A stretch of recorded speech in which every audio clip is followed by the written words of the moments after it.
नाज़रीन, मैं हूं इरशाद खोखर। आप देख रहे हैं चैनल थर्ड पार्टी एनालिस्ट। आज की रिपोर्ट में आपको आगाह करेंगे कि वैसे तो आपने वो आसिफ अली जरदारी साहब के जो करप्शन के किस्से वो 90 की दहाई से लेकर वो चल रहे हैं। फरियाद टालपुर साहिबा का भी जो नाम जो है electronics media, print media, social media वहाँ में, लेकिन आज थोड़ी आपको हैरत होगी कि मेरे पास जो रिपोर्ट पहुँची है उसमें chairman people's party Bilawal Bhutto Zardari साहब का नाम भी करप्शन में आना शुरू हो गया है। जी, कितनी अफसोस की बात है कि एक लीडर जो अभी उभर रहा है उसको क्या वो दानिस्ता तौर पे है, नादानिस्ता तौर पे है, लेकिन बहरहाल करप्शन हो रही है, उसके नाम पे भी हो रही है। क्या उनको पता है या नहीं है, तो इस आज की रिपोर्ट में इसके मुतल्लिक़ तफसील से आपको आगाह करेंगे। इसके अलावा बाकी वो मैंने आपको 13 अप्रैल के व्लॉग में 2 दिन पहले बताया था कि वज़ीर आला सिंध साहब क्या कर रहे हैं। अब वज़ीर आला सिंध साहब का मुझे पता है कि वो क्या है, वो तो मतलब जहाँ उनको 4 चोर नज़र आएँ कि उनके ख़िलाफ़ एक्शन लेने के बजाय अगर कोई सिफारिश आ जाता है तो उन 4 चोर जो पहले ही बैठे हैं उनका हवाला दे के 2 चोर और वो भी अपने जो है वहाँ पे घुसा देते हैं कि हाँ इनको भी संभालें। और बाकी सिंध कैबिनेट की पॉलिसी जो मंजूर शुदा उसके आड़ में क्या हो रहा है, और फूड डिपार्टमेंट का मैं आपको बता दूँ कि वहाँ असल ज़िम्मेदार वो कौन है, और वो गंद जो वहाँ पर हो रहा है वो उसमें कौन कौन फंसेंगे, कौन कौन निकल जाएंगे। तो नाज़रीन, ये है आज की रिपोर्ट। वो दोस्त जिन्होंने अभी तक हमारा चैनल सब्सक्राइब नहीं किया है, सब्सक्राइब करें। वीडियो अच्छी लगे तो दोस्तों के साथ शेयर ज़रूर करें। सबसे पहले मैं आपको बताऊं कि मैं आपको जैसे बार बार बताता रहता हूं कि अभी गंदम ख़रीदारी का सीज़न चल रहा है। ख़रीदारी के पीछे कोई है ही नहीं, सब गाड़ियाँ पकड़ के 100 रुपये फ़ी बोरी के हिसाब से जितने भी ट्रक आते हैं उनको जो है छोड़ना, ये करना। अब ये है कि ख़रीदारी नहीं हो रही, और बस सभी इसे में लगे हुए हैं। बताऊं कि ये क्या है कि इसकी जो सबसे ज़्यादा गलती कहाँ पे हो रही है। जब एक पॉलिसी बनती है, कैबिनेट पॉलिसी बनाती है कि डिफ़ॉल्टर्स को नहीं लगाना है, चोरों को नहीं लगाना है, नेबज़दा को नहीं लगाना है, तो फिर उसका लगाने का मकसद वो मैं आपको बता चुका हूँ कि 50-60 करोड़ रुपए की जब करप्शन मिले तो वो लगाते हैं। और उसमें आपको बता दूं कि ये जो डायरेक्टर है या सेक्रेटरी है या मिनिस्टर हैं, ये फूड डिपार्टमेंट वालों को बता रहा हूँ। नाजरीन, आप सुनिएगा कि कल ये नहीं होंगे, कई डायरेक्टर आते हैं, कई चले जाते हैं, कई माल समेट के चले जाते हैं। फिर आखिर में ज़िम्मेदारी किन पे आती है? DFCs पे, डिप्टी डायरेक्टर्स पे। अरे भाई, डिप्टी डायरेक्टर DFCs कुछ होश के नाखून लें कि आप लोग क्या कर रहे हो। अभी भी क्या है, 6 रीजन है, कितने हैं डिप्टी डायरेक्टर, क्या है। और अभी भी रेगुलर डिप्टी डायरेक्टर तो जो है एक भी नहीं है, एक भी है वो इमरान खेड़ो, तो उसका जो है नोटिफाई नहीं हो रहा। बाकी भी AD वेडी बिठाए हुए हैं। अब जितने भी चोरों चक्के मैंने आपको बताता रहा हूँ कि उनके किस तरह जो आर्डर होते हैं, फिर वो कहते हैं कि अपनी जान छुड़ाने के लिए डायरेक्टर चिड़िया बिठा के कि नहीं इनको बैक रेफ़र करें, और फिर बैक रेफ़र होते हैं तो फिर दूसरे आर्डर आ जाते हैं। तो ये आखिर एक जगह टिकते क्यों नहीं है, ये आर्डर होना ख़त्म क्यों नहीं होते? उसके ज़िम्मेदार बताऊँ कि कौन है? डायरेक्टर तो मतलब उसको तो एक हराम की हड्डी चाहिए। मैं उसके किरदार आपको बताता रहा हूँ कि वो उनका क्या है। और सेक्रेटरी भी ऐसे ही है, ये सेक्रेटरी का भी सारा कुछ दिखावा है। इसमें असल बात क्या है कि जब किसी की पोस्टिंग होती है किसी PRC पे या WPC पे, गंदम खरीदारी मरकज़ पे, तो उनको ऑथोराइज़ कौन करता है, उनको मूवमेंट आर्डर कौन देता है? Deputy director, DFC। सबसे ज़्यादा जिम्मेदारी जो है वो डिप्टी डायरेक्टर्स की है। डिप्टी डायरेक्टर से अगर जो है उनको मूवमेंट आर्डर ना दें तो फिर DFC तक तो वो मामला ही नहीं जाएगा। लेकिन क्या करें, हवस। अरे भाई, होश के नाखून ले, क्या करेंगे आप लोगों को? घर बिठा देंगे, क्या है, कितनी रीजन है, कहाँ है इनके पास अफसर, कितने जो है वो लाएंगे रेवेन्यू से, एक बैठा है ना।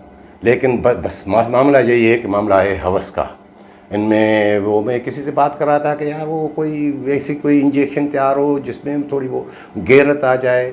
हाँ, गैरत की इंजेक्शनें हैं, वो लगती हैं, लेकिन जहाँ पे हवस परस्ती हो, जो हवस का शिकार हो जाए, ये हवस में है सारे, तो वहाँ पे वो गैरत की इंजेक्शन भी कुछ नहीं करेगी। ये अगर डिप्टी डायरेक्टर सिर्फ रीजनल सतह पे मामला तय हो जाए, ये अपना किबला दुरुस्त कर लें, क्या करेंगे? लेकिन वही हवस है। क्या करेगा हसन अली मक्सी आपको? क्या करेगा आपको मोहम्मद हुसैन घुमरो? क्या करेगा आपको चावला? ये जितने भी मामलात हैं ये यहाँ आके होते हैं। और बाकी अभी देखें कि वो ख़रीदारी हो नहीं रही है। बड़ी सोचने की बात है कि डिफ़ॉल्टर जितने भी हैं कि 2-2 करोड़, 3-3 करोड़, 50-50 लाख रुपए लेके वो लग जाते हैं। अब भाई क्यों लगते हैं, सोचने की बात है कि जब गंदम की खरीदारी नहीं हो रही हो, जब हाँ वो पहले होता था कि 100-200 रुपए का मार्जिन होता था बोरी पे, तो फिर तो खूब माल कमाना है तो वो गंदम की खरीदारी भी हो जाएगी। तो इसका मतलब ये है कि ये बिल्कुल साफ शफाफ नज़र आ रहा है कि ये जितने भी डिफ़ाल्टर इतने करोड़ों रुपये दे रिश्वत दे के लग रहे हैं, इनका मकसद क्या है कि जाके जाली बिल बना के कागज़ों में गंदम की खरीदारी दिखा के वो खुर्द-बुर्दी करें। वरना जब गंदम की खरीदारी नहीं हो रही है तो ये इनके पीछे इतने जो है क्यों भागम दौड़ है सारे डिफ़ाल्टर की। तो ना बाकी ये जो मामा लालू ग्रुप में आपको बताता हूँ, इन्होंने तो दंग कर दिया, ये पूरी नर्सरी तबाह हो गई। सबसे पेश उसमें वही है। मैं देख रहा था कि कल भी एक जो है ऑर्डर हुआ है कि 5 अजला के DFCs तब्दील हुए। मैंने देखा कि हाँ ज़िला शहीद बेनज़ीराबाद में वो एक मुनव्वर आरई साहब हैं, वो सस्पेंड थे, उसको बहाल करके उनको लगा वो नेब के बड़े चक्कर वक्कर लगा के आए हैं उसके भी बड़े, लेकिन वो हाँ वो भी नेबज़दा तो है, लेकिन वो हसन अली मक्सी से कम है। हसन अली मक्सी सबका इस मामले में बाप है करप्शन में, तो वो भी वहाँ पे लग गया। और वहाँ वो कैसे लगा कि आप को सुन के तअज्जुब होगा कि वहाँ कंसेंसस किसकी चाहिए, किसकी जो है मंजूरी वो चाहिए, सिफारिश किसकी चाहिए कि उसको एतराज़ ना हो।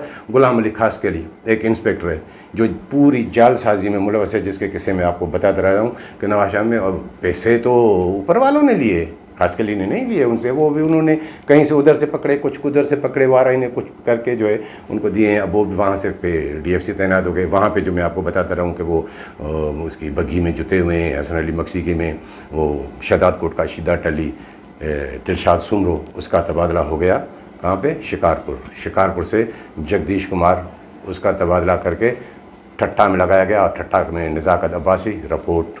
और इसी तरह एक और ऑर्डर में देख रहा था कि ज़िला लाड़काना में वो मजीद भमरो, उसका भी रिपोर्ट करा के इकराम ला मुगेरी जो शहदाद कोट वाला है जो जूनियर, उसको उसी ज़िले के चार्ज दिया गया है। अब कैसे नहीं उसको वहाँ चार्ज मिलेगी, शहदाद कोट वैसे ही हसन अली मक्सी के पास है, कंबर में पहले भी उसने रखा है, खुद भी 15 ग्रेड का मुलाजिम हसन अली मक्सी वो दो अजला जो है वो संभाल रहा है, सांगड़ और नौशर फिरोज़। वहाँ उसका जिम मैं आपको बताता रहा हूँ, जहाँ गया है बेड़ा गर्क किया है। तो ये कल ऑर्डर हो गए। अब कल ऑर्डर हो गए, मैं थोड़ा सोच रहा था कि भाई ये बाकी तो लग गए, ये भी तो इनके ही ग्रुप में है बमरो, ये इसको क्यों रिपोर्ट कराया गया और अब्बास ही क्यों गया। तो थोड़ी बात तो समझ में आ रही थी कि इस तरह जाए, जिस तरह जो है नए ये जो लड़के आए हैं मामा लालू ग्रुप, उस तरह को नहीं कर रहे होंगे।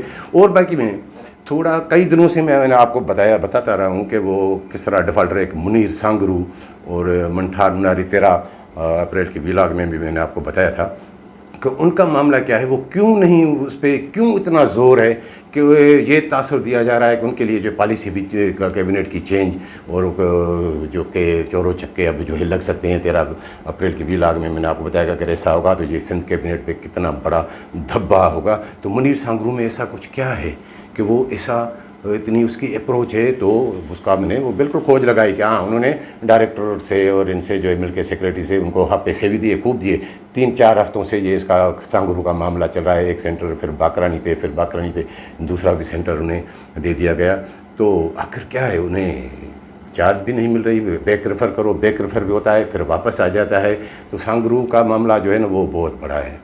इसी तरह वो मंठार नूनारी जो रत्तो देर वालों बताता हूँ कि उनका भी मामला बड़ा है। तो इसी दौरान ये जब लेटर में आपको बताऊँ ट्रांसफ़र पोस्टिंग आया तो एक और लेटर मेरे सामने आ गया, वो ग्रुप में मैं देख रहा था, मैंने वो डाउनलोड करके रख लिया कि अब उसमें कि वो मजीद बमरो, अब ये सुनते जाएँ कि लेटर लिखता है डायरेक्टर को कि मंठार नूनारी जो इतना बड़ा फ्रॉड ही है, उस पर वो सस्पेंड भी रहा है, उनको रतों देरों में उन्होंने लगाया। तो ज़ाहिर है DFC की जिम्मेदारी होती है, मूवमेंट ऑर्डर वो देता है। तो उन्होंने डायरेक्टर को एक लेटर लिखा बमरो ने कि भाई मैं इनको, ठीक है आप कहते हैं तो ये भले हो, लेकिन मैं इनको जो काउंटर साइन, ये जितनी भी गंदम खरीद करेगा उसके काउंटर साइन इनका रिश्तेदार है, दूसरा वो बंगलुरु में शायद जुल्फ़कार नूनारी वो करेगा, और गंदम जो ये खरीदेगा रिसीव भी वो करेगा, रिपोर्ट वो करेगा, तब भी नूनारी को जो है मूवमेंट ऑर्डर मिलेगा या उसको ऑथोराइज़ करेंगे, वरना नहीं करेंगे। अब ये जब बात आ गई तो तहलका मच गया कि भाई मंठार नूनारी वो इतना बड़ा डाकू, उसकी इतनी बड़ी अप्रोच, उसके लिए क्या करें। और उससे पहले वो मेरे जो इतला है कि मुनीर सांगरू को भी वो बैक रेफ़र कर चुके हैं, जो जिसकी मैं आपको बताता रहा हूँ कि 80,000 बोरी गंदम कोई कम है क्या? नेब में रेफरेंस चल रहा है, चंद साल तो वो गुम था, लेकिन जब 2 साल से मैंने आपको बताया था पहले भी कि ये जिस तरह चोरों चक्के ये किस तरह जो है लगते रहते हैं, तो उनको भी ख्याल आ गया। वो अरबपति सांगरू है, ये फूड डिपार्टमेंट की करप्शन से ही उसने सारा पैसा कमाया है। कराची में वो प्रॉपर्टी डीलर हैं बड़े, और उनको भी ये ख्याल आ गया। अब करोड़ों रुपए दे के उनको डायरेक्टर को, उनको सेक्रेटरी, इनको उन्होंने पोस्टिंग तो कराई, लेकिन अब पोस्टिंग अब टिक नहीं रही, क्योंकि वो पॉलिसी के ख़िलाफ़ है। तो अफसरान भी कुछ घबरा रहे हैं, तो बार बार उनका आना जाना। तो फिर आपको बता दूँ कि वो क्या है, तो पैसे तो उन्होंने ले लिए, फिर इनको खुद रास्ता दिखाया ये डायरेक्टर वालों ने, उनके बड़ी कोई सियासी अप्रोच कराओ, वरना जो है ये मामला नहीं होगा। तो वो सियासी अप्रोच कहाँ से आती है, आपको सुन के हैरत होगी। कहाँ से आती है? जमील सुमरो साहब का नाम सुना है आपने?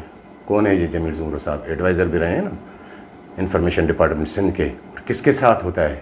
जब भी आप बिलावल भुट्टो साहब को देखें कि वो उसके साथ ही होता है, वो उसके तर्जमान भी हैं, और सारी जो लिखा पढ़ी है वो वही मशहूर है कि वो बिलावल भुट्टो साहब का नाम जब जमील सुमरो का है तो बिलावल भुट्टो साहब का ये, तो उसके पीछे जमील सुमरो साहब हैं।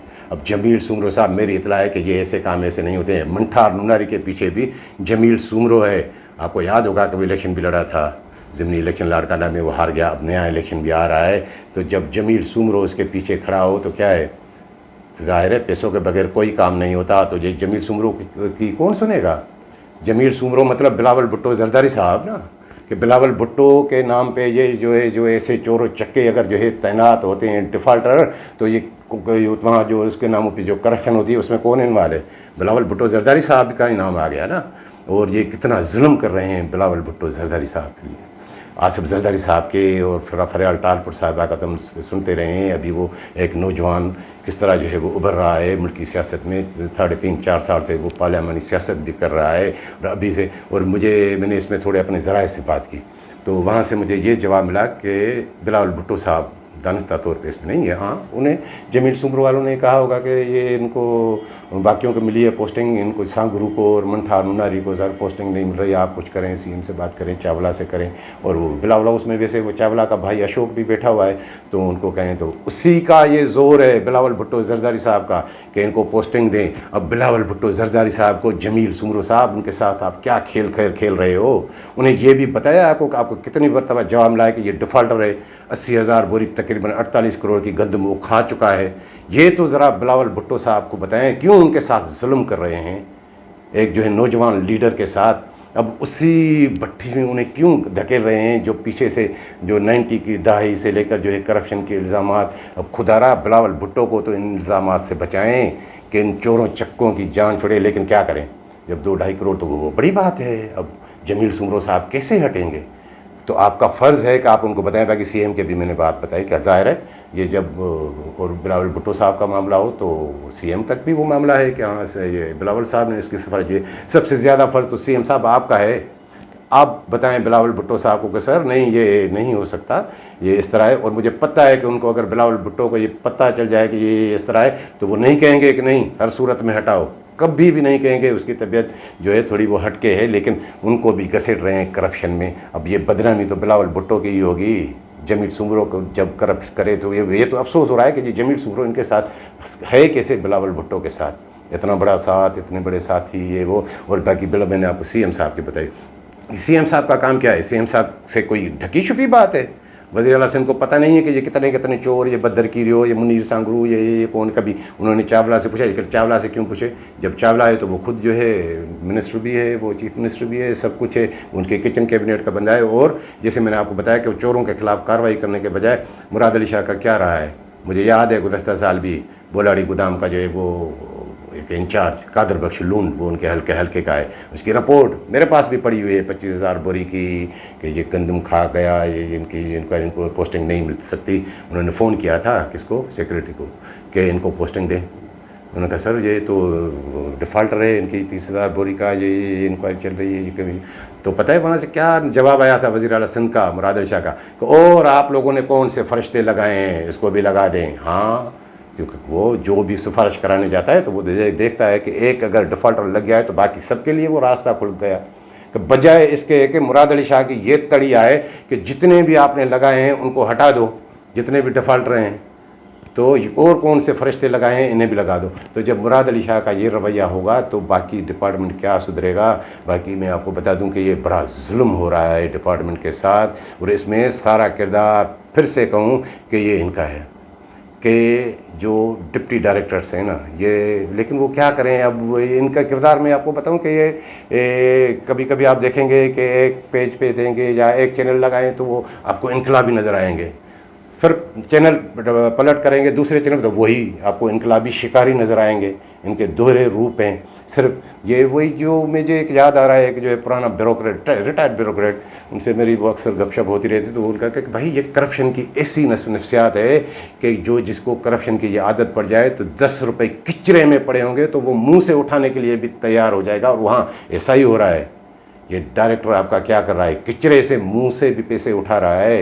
ये किचरा ही है ना करप्शन, ये गंदे लोगों को। और सेक्रेटरी जो है ना, बड़ा ड्रामेबाज सेक्रेटरी है वो। राजा जो है ना वो चरबट राजा है। चरबट राजा तो वो ऐसे नहीं, वो पागल होते हैं, लेकिन ये सबसे सियाना है। लेकिन काम उसका यही है कि सिर्फ दिखावा है, इधर उधर जेम्स बॉन्ड की तरह ये भी उनके साथ मिला हुआ है। और बाकी मैं आपको बताऊँ कि वो थोड़ा बहुत ठट्टा वाला, ठट्टा में भी जो वो इसको हटाया गया तो मैंने वो महसूस किया कि हाँ उसकी देखा मैंने कि उसकी प्रोक्योरमेंट भी वो कम है। लेकिन उसमें थोड़ा एक और पहलू भी सामने आया, उसमें भी चोर इन्वॉल्व, कि एक यूसुफ चन्ना है वहाँ का डिफ़ॉल्टर, एंटी करप्शन का केस। अब उसके लिए जो है डायरेक्टर ऑफ फूड की इस्टेब्लिशमेंट वालों का थोड़ा प्रेशर था कि इसको फिर से पोस्टिंग दी जाए, तो वहाँ पे उसका मामला नहीं बन रहा था। अब जहाँ भी जाएं इनको पैसे चाहिए, तो गंदम की ख़रीदारी कहाँ होगी। ये कौमी फरीज़ा ये वो इसके नाम पे जितना कुछ हो रहा है। और वो हाँ ये भी आपको बता दूं कि मैंने वो लेटर देख रहा था कि वो जिस तरह मैंने आपको 13 अप्रैल की विलाग में बताया था कि 12 DFCs ने वो लिखा है कि ये नरमी करें पॉलिसी में, ये चेक पोस्ट लगाएं कराएं। तो उसमें अब सखर वालों का भी लेटर आ गया, उनका भी ये कि बारदानी की तकसीम में इस तरह उस तरह करें। यानी अब खरीदारी होने रही, इस पैसे तो सब कमा रहे हैं, गंदम हो न हो वो तो जाके अवाम पे जब भी पड़ेगा वो अवाम ही भुगतेगा। तो बाकी मुझे थोड़ा अफसोस हुआ ये बिलावल भुट्टो साहब की। अब देखें कि बिलावल भुट्टो साहब ये क्या करते हैं। और ये इसमें जमील सुमरो का भी किरदार मैं आपको बता दूं कि ये लोग ऐसे चिपटे हुए नहीं होते हैं, एडवाइज़र भी बनते हैं, ये भी बनते हैं। और वो चोरों लुटेरों मुनीर सांगरू और नूनारी से भाई इनसे हाथ निकालो। क्या पढ़ने वाला है, पैसों की खातर बिलावल भुट्टो की शोहरत को आप दाव पे लगा रहे हो। तो नाज़रीन ये थी आज की वीडियो पसंद आई हो तो दोस्तों के साथ शेयर ज़रूर कीजिएगा। मिलेंगे अगली वीडियो के साथ।